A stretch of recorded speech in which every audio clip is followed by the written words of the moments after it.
Up where we left off last week. Well, that's a pop quiz. You tell me, where did we leave off last? Oh, that's right, you weren't. You do have a good excuse. We're going to be in Luke chapter 15.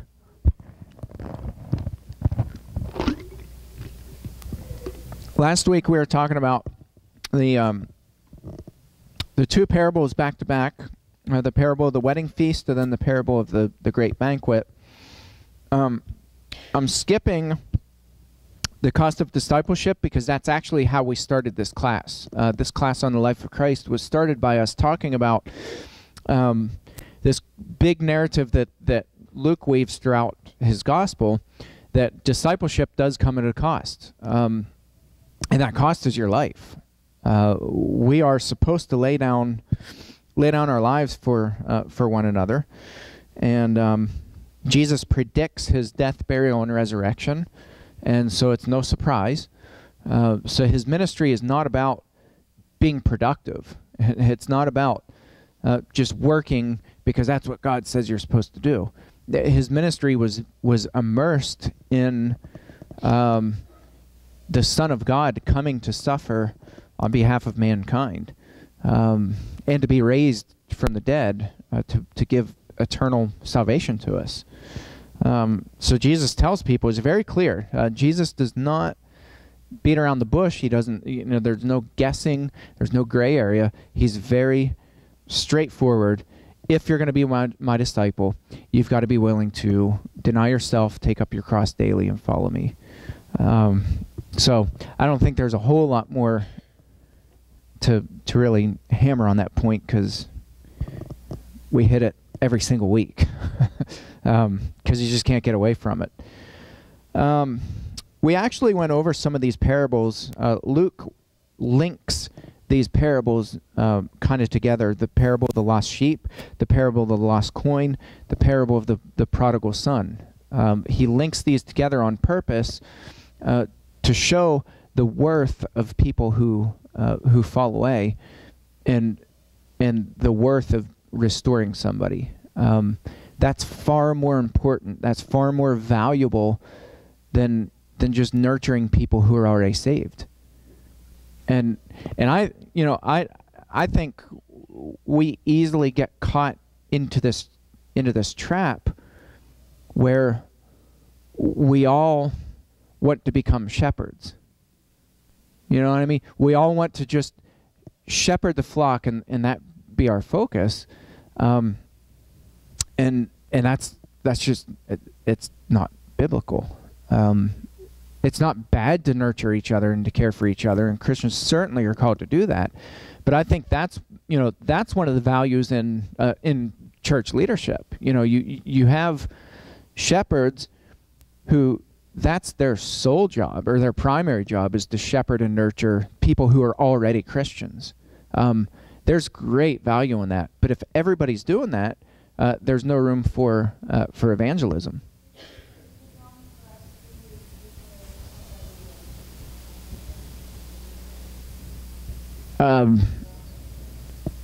Is there something wrong with it? No. Yeah.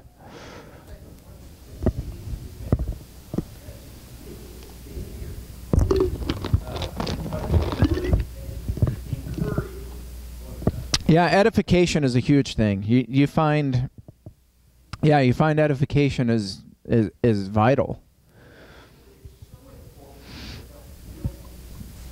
Yeah. I think what Luke is doing, what Jesus is focused on too, is that it should cause us concern, and it should cause us to jump into action when we see people falling away, when we see people who need to repent. And keep in mind too, these parables are not about Jesus saying, you need to go after them, and you need to tell them you should have known better, and all the things that we fall into the trap of doing, because I think part of that's human nature. When people who are close to us disappoint us, human nature is to get upset with them. Right? You ever notice with family, things are completely different when it's a family member versus somebody who you barely know. right? Do you ever find that principle at work? It's much easier to work with somebody who you're not intimate with everything in their life. All of a sudden, it becomes really easy to spend time with, to nurture, to look beyond some of the ugliness for people who we don't know well, versus somebody who we've been very close to, where we've personally been hurt by that person. That changes things. And so our tendency is, for the people who we're closest to, ironically, the people who we're closest to, who we love the most, we end up being the most rude and abrasive and judgmental towards those people. I think that's one of the important things too about, we talk a lot about God's foundation in Psalm 89. The foundation of his throne is justice and righteousness. And then steadfast love goes ever before him. That's important to understand, because these Hebrew terms are really important, because what it means is God will never tip a scale in one direction or the other. He never tips scales for people. God always has balanced scales. We don't. Whether we like to admit that or not, justice is not blind for us. Even judges, justice is supposed to be blind. Justice is not blind. And that's something that we have to work through. But I think Christ gave us the best example. Christ didn't tip the scales. He always was after the heart of God, and he started with a balanced scale. That's important. That's important, because that brings some of these parables, I think, it really brings these home. And again, I don't want to spend all of our time on this, because we've already gone over some of these parables, but I think in the context of things, one, keep in mind, the narrative that Luke is weaving through his entire gospel is, if you want to be my disciple, you deny yourself, which means what? There's no room for pride. There's no room for selfishness. There's no room for tipping scales in one direction or the other. There's no room for that. Deny yourself, take up your cross daily, and follow me. That means when somebody starts to stumble, whether it's the stranger on the side of the street or whether it's somebody who's hurt you 1,000 times over, because you're family, you treat them with the same set of scales. Which means, again, whether it's the stranger or whether it's your brother or sister, when you see people who need to repent, you go after them. You rescue them from the fire, and you restore them back, because that becomes super important in the eyes of God. He's not folding his arms. We've talked a lot about this. God's not folding his arms like when people crash, right? When we see a tragic accident on the interstate, you ever pass an accident where there's a fatality? What's our human nature in that moment? What's your heart do when you see an accident where there's a fatality? It sinks. Yeah, and you want to help. You don't drive by that accident and be like, suckers, and beep the horn and start waving it, There's somebody dead, God's the same way. When there's a fatality, when there's a spiritual fatality, God's not up there laughing saying, yep, there's another one. It grieves him. God laments when people die in a lost state. It's not funny to him. Sin's not funny. We're the ones who make sin funny. We're the ones who get twisted and demented, and we laugh at certain things. We see things that are just absolutely appalling, and we laugh at it, or we call it it's just entertainment. Not to God. It's not funny. Sin's not funny, because sin destroys. Sure. Yeah, exactly right. Yeah, there's so many occasions where Jesus weeps. And I imagine a lot more that aren't recorded. I think a lot of Jesus' prayers were Jesus going away by himself and just weeping. And so it becomes very precious. It becomes a beautiful thing, and we should celebrate, right? That's what these parables are about. It's about celebration. When somebody's restored back to God, it's this celebration. It's this excitement. And I feel like we don't do this well. We don't celebrate well when people are restored back to God. Even at baptisms, and I think part of this is just because we're so conservative. We were kind of steeped in that tradition where, people got in trouble for clapping kind of thing, and you ever see the, what's the Christian comedian, singer, Tim Hawkins? You ever see the one with, he does the one on raising hands? He even has the Church of Christ in there, but he's like, people start hearing the music, the worship music, and they're like testing the water, so they're like this, and then all of a sudden it's like this, and then he says, the one hand starts coming up, and he has this whole bit, and then he's like, I think in that one he talks about you get to the point where you want to clap. One was this high, and then there's the, what's he call it? He has different names for each of them. And then he says there's one about you want to clap, but the Church of Christers won't allow that because that's too much like an instrument or something like that. There was some joke about that. But I think we were just steeped in that tradition for so long that when people are baptized, we're hesitant to even clap. I think we should be doing cannonballs into the baptistry, to celebrate, these baptisms, and not just have, you kind of quietly do the golf clap and then everybody leaves. There's in the first century, this was a community celebration, and it was a all day. You would feast, you would come together, they would celebrate salvation, and I just think this is what these passages are all about. So, okay, now we're going to get into our text. The last 10 minutes. I think not only woohoos, I think when people are baptized, we ought to say, all right, let's take them out and let's spend the day together. Let's all surround them and take them out to lunch and just spend the day together. This is a day to celebrate. At weddings, we don't show up just for the vows, give a soft clap, and then everybody leaves, right?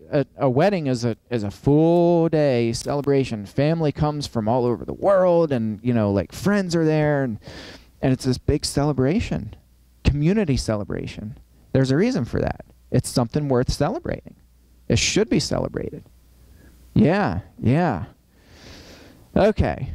So the parable of the dishonest manager. This is always a fun one. Luke chapter 16 and verse 1. He also said to the disciples, there was a rich man who had a manager, and charges were brought to him that this man was wasting his possessions. And he called him and said to him, what is this that I hear about you? Turn in the account of your management, for you can no longer be manager. And the manager said to himself, what shall I do, since my master is taking the management away from me? I'm not strong enough to dig, and I'm ashamed to beg. I've decided what to do, so that when I'm removed from management, people may receive me into their houses. So summoning his master's debtors, one by one, he said to the first, how much do you owe my master? He said, 100 measures of oil. He said to him, take your bill and sit down quickly and write 50. He said to another, and how much do you owe? He said, 100 measures of wheat. He said to him, take your bill and write 80. The master commended the dishonest manager for his shrewdness, for the sons of this world are more shrewd in dealing with their own generation than the sons of light. And I tell you, make friends for yourselves by means of unrighteous wealth, so that when it fails, they may receive you into the eternal dwellings. One who is faithful in a very little is also faithful in much, and the one who is dishonest in a very little is also dishonest in much. If then you have not been faithful in the unrighteous wealth, who will entrust you with the true riches? And if you have not been faithful in that which is another's, who will give you that which is your own?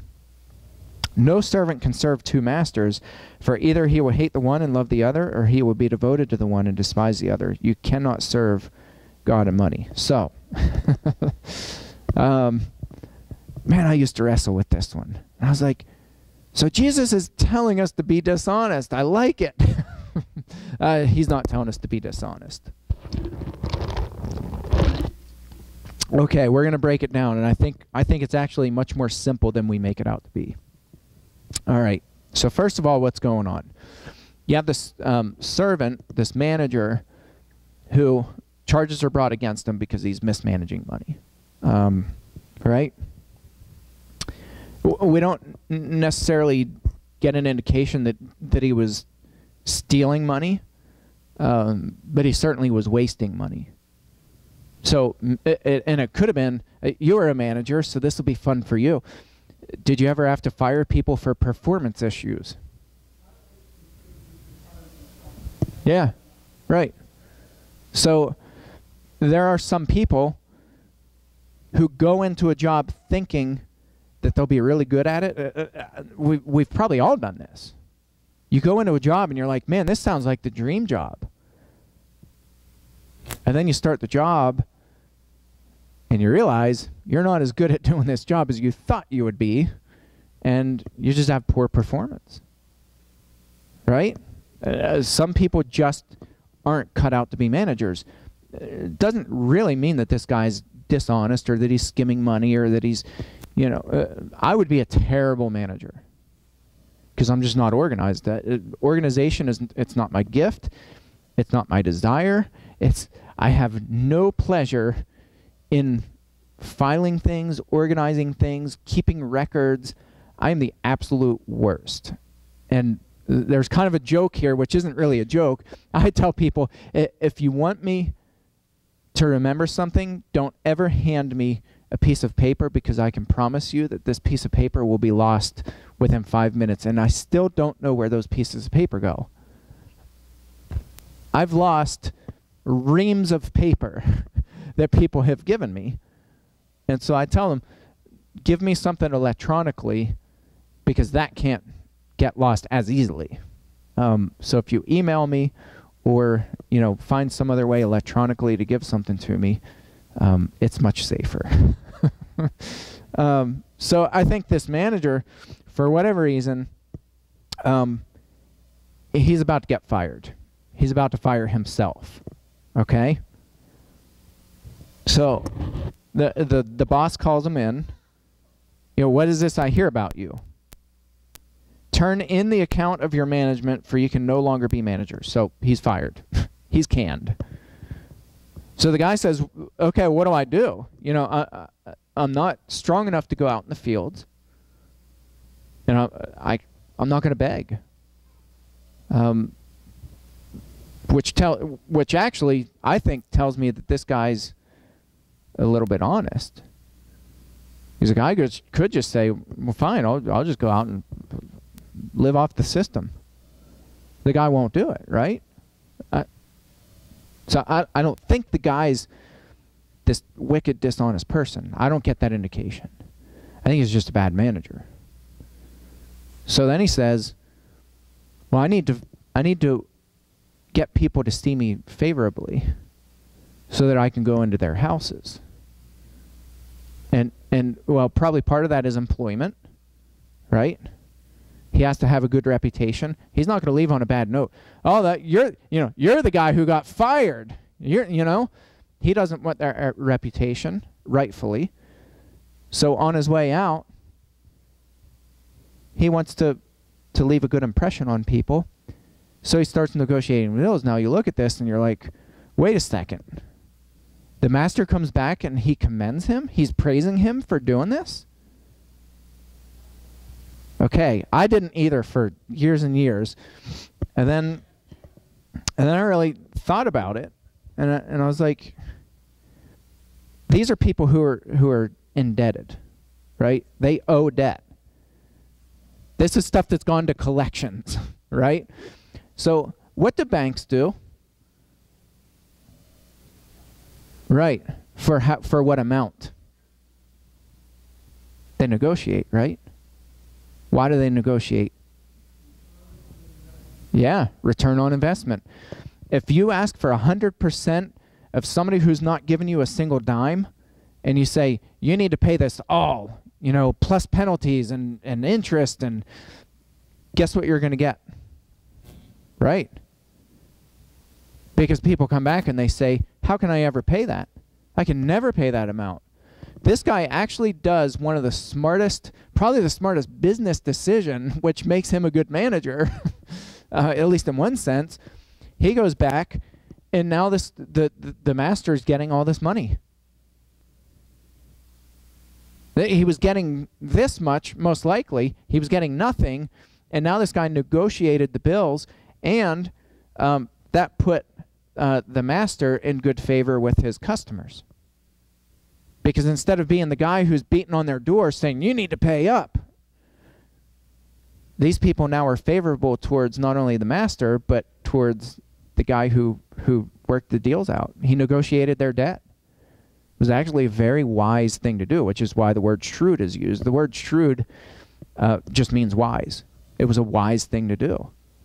So I love this because here's what this passage is about.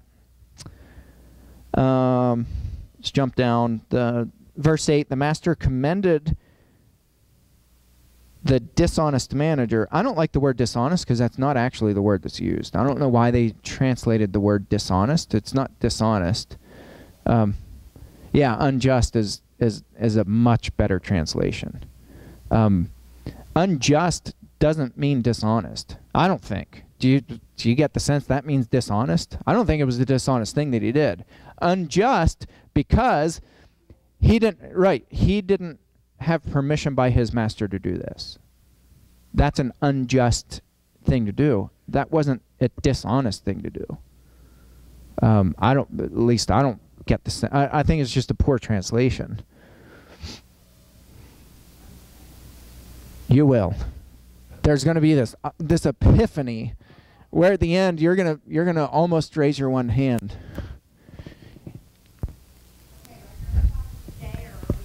Oh yeah, in 5 minutes. Yep, in 5 minutes you're gonna have the epiphany of your life. I know. Okay. So the master commended the unjust manager for his shrewdness, for his wisdom. Now this is Jesus speaking here. For the sons of this world, meaning whom? The non-righteous, right? People who are not saved. For the sons of this world are more shrewd or wise in dealing with their own generation than the sons of light. Now what does Jesus mean by that? Well, I think it's pretty black and white. People, do you ever see that where people in the world have a much better grasp on certain things than people who are Christians? I see it a lot. Actually, Dr. Everett Hufford once said, and this has always stuck with me in a class in graduate school, he said, the one thing that irks me more than anything else is when the world gets it better than Christians. Gets it.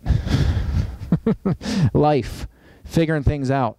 The church is so far behind the curve on so many things. Abuse is one. That's one. You guys know I specialize in child sexual abuse. The church is light years behind the secular world. Light years behind. It's embarrassing. It's embarrassing where the church is.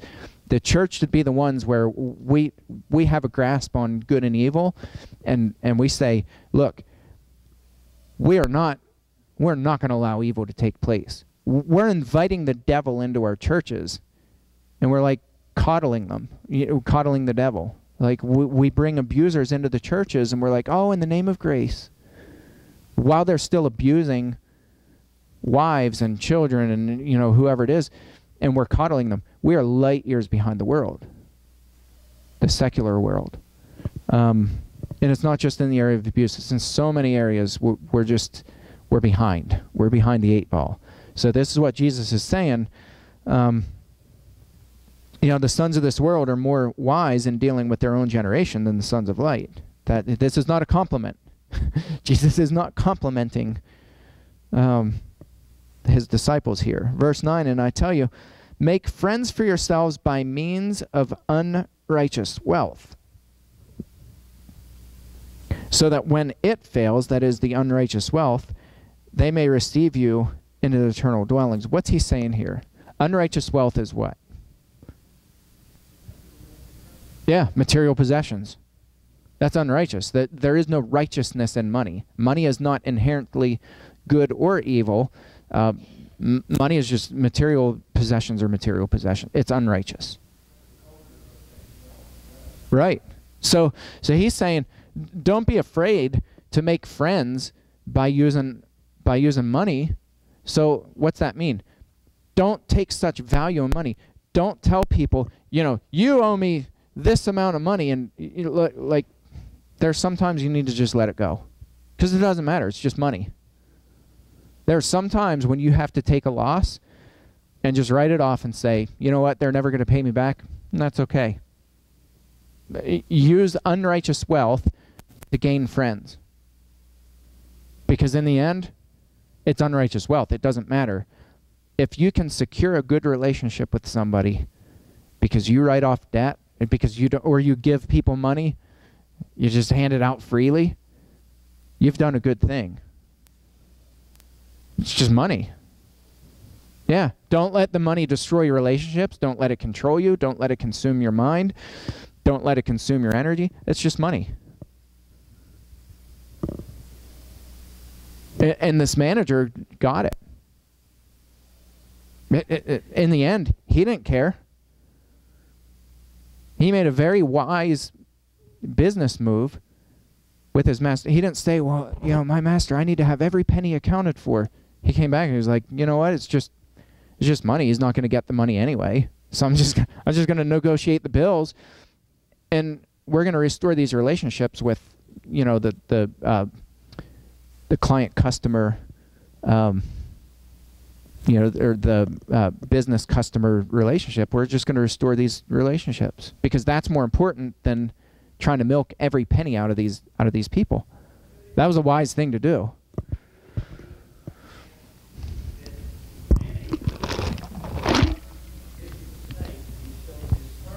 Could be. Mm-hmm. Sure. I think that's part of why the master commended this manager, because the master learned something from him. He was like, you know what? Like this guy just collected this massive amount of money. And anybody who's in any business knows, if you have more debt than you have payments, you're bankrupt.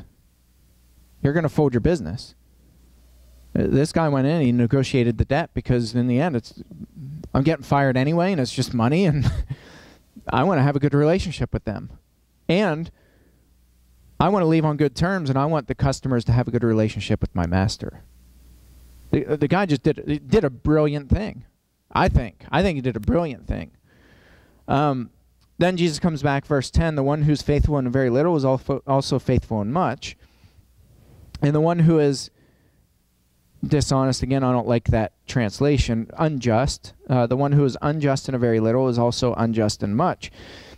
If then you have not been faithful in the unrighteous wealth, who will entrust you to true riches? In other words, if you're a money manager and you're just holding on to that money, and you're pinching every penny, and that becomes your focus, Jesus is saying what? Who's going to entrust you to true riches? If you can't think about money in terms of, it's just money, What matters more is relationships with people. If you can't figure that out, God's not going to entrust you with eternal riches. He's not. Right? Yeah, Jesus' whole point. Yeah, and we know that because of the last verse. So then he goes on, if you've not been faithful in the unrighteous wealth, who will entrust you to true riches? Verse 12, and if you have not been faithful in that which is another's, who will give you that which is your own? No servant can serve two masters, for either he will hate the one and love the other, or he will be devoted to the one and despise the other. You cannot serve both God and money. Don't make money your servant. Money. Jesus' whole point in this is money doesn't matter. Or, put a different way, relationships matter over money.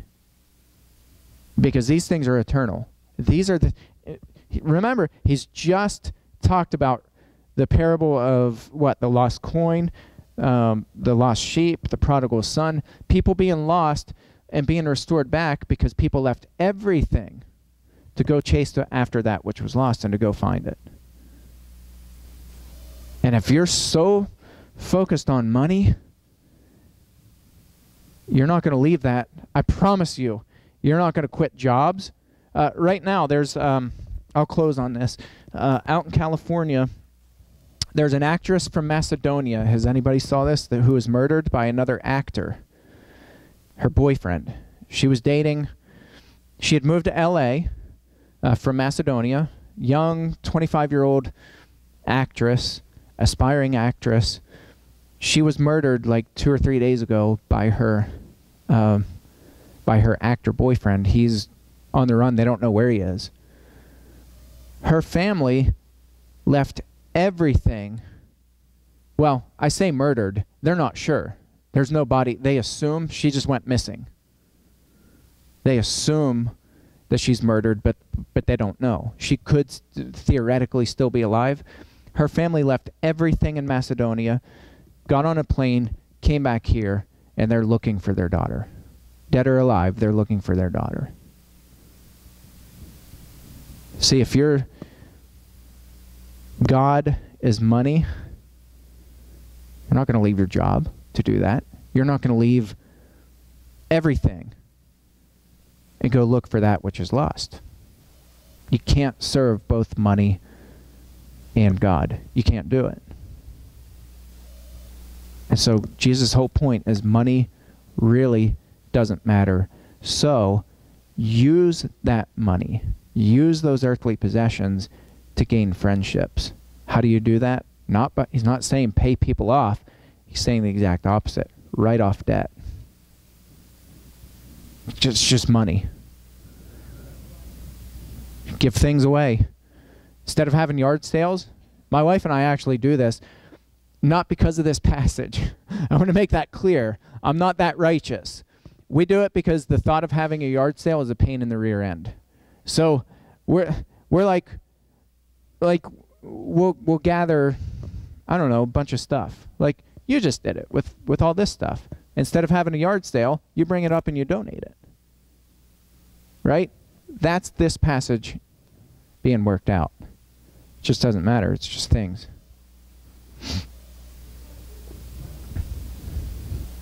Yeah. Yeah. Yeah.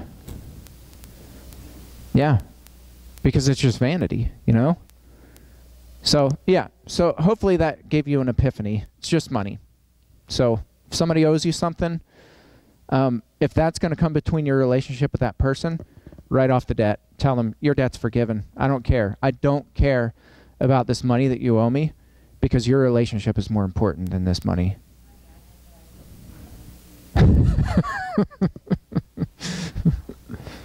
Yeah. Yeah. It's a humbling experience, isn't it? Mm-hmm. Yeah. Yeah. All right. Well, thank you all for your